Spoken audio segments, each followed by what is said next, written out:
Hey, what's up, Mr. Sutter here. Today we're going to be talking about waves, light, and the electromagnetic spectrum. Today we're going to focus on mainly waves and light. Let's get started. Right? So there's a thing, it's called a mechanical wave. A mechanical wave is a disturbance in matter that carries energy from one place to another. Mechanical waves travel through a material called a medium. Now, a medium can be anything as long as it's a solid, liquid, or a gas, so the medium has to be matter. Right? A mechanical wave is created when a source of energy causes a vibration to travel through a medium. When there's no medium present, that's called a vacuum. So, for example, here, outer space is an example of vacuum because there's nothing out there. Waves can't travel without a medium, which is why there are no sounds in space. Right? There are three types of mechanical waves. There are transverse waves, there are longitudinal waves, and there are surface waves. So over on this picture on the right, you have a person shaking a rope that's attached to a tree. This is an example of a wave. This is an example of a transverse wave. And we'll look at these three wave types more in depth in the next slides. All right, so the first type here, this is a transverse wave. And a transverse wave is one that causes the medium to vibrate at right angles to the direction in which the wave moves. So for example, shaking a rope. So my wave direction is off towards the right, but my displacement is up and down. So even though my wave is traveling to the right, because my rope here, if that's what I'm using as in the example, because it's going up and down, that's called a transverse wave. Right? Another example of a mechanical wave is a longitudinal wave. Longitudinal wave is one in which the vibration is parallel to the direction of the way the wave moves. All right.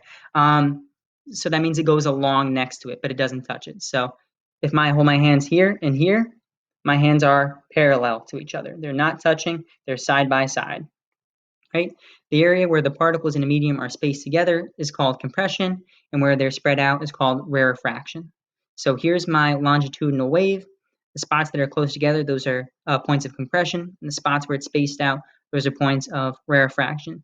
The wave is moving in this direction, but you can see my wave doesn't travel up and down. It only has spots where it's compressed or spots where it's rarefact, where it's spread out a little bit more.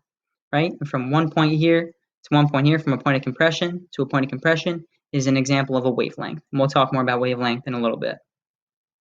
Right? So for example here, when you have a spring and you push it out one way, not when you shake it up and down, but when you push it one way, that's an example of a longitudinal wave. All right, our next type are surface waves. Now, surface waves travel along a surface separating two media.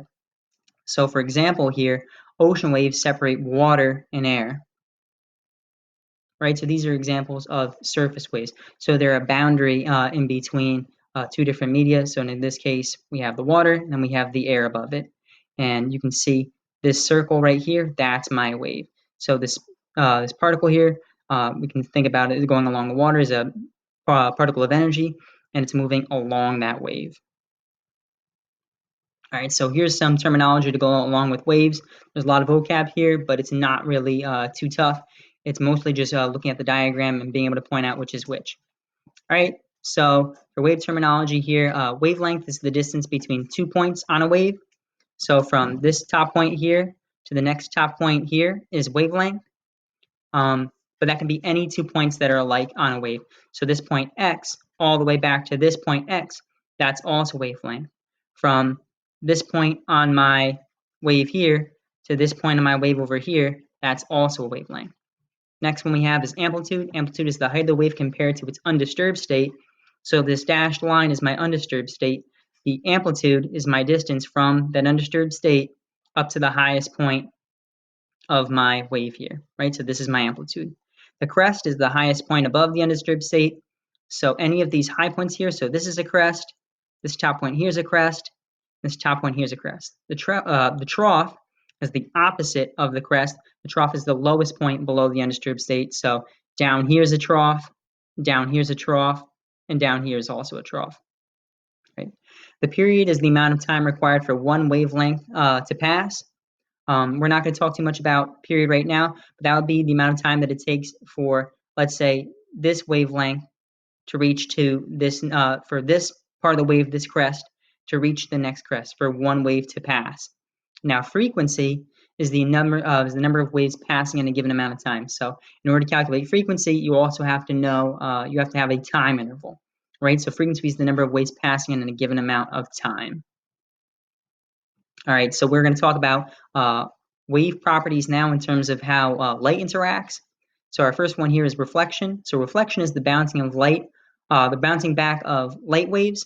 So there's two types of reflection. We have regular reflection. So regular reflection is usually with mirrors or smooth surfaces that scatter light very little. And the images made when light reflects off these regularly reflective surfaces are usually clear and exact. Diffuse reflection is when light is scattered due to an irregular surface. Right, so here's an example of regular reflection where my incident ray, that's the incoming ray, bounces off my surface and goes right back out in the same, with the same angle that the incident ray, the incoming ray, came in at. This one came in and it bounced off in an opposite direction, but with the same angle here. Right, so let's look at them again. So regular reflection, my incident rays come in and they bounce off with the same angle, just going the other way.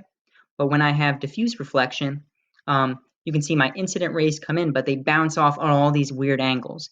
So regular reflection, an example of this would be a mirror, where the light comes in and it bounces off to produce a mirror image of the thing that the mirror is seeing.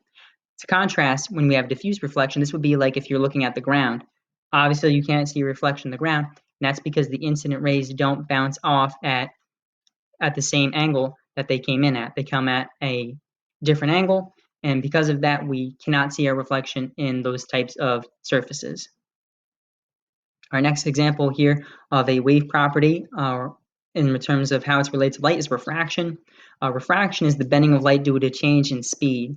The index to refraction is the amount by which a material refracts light.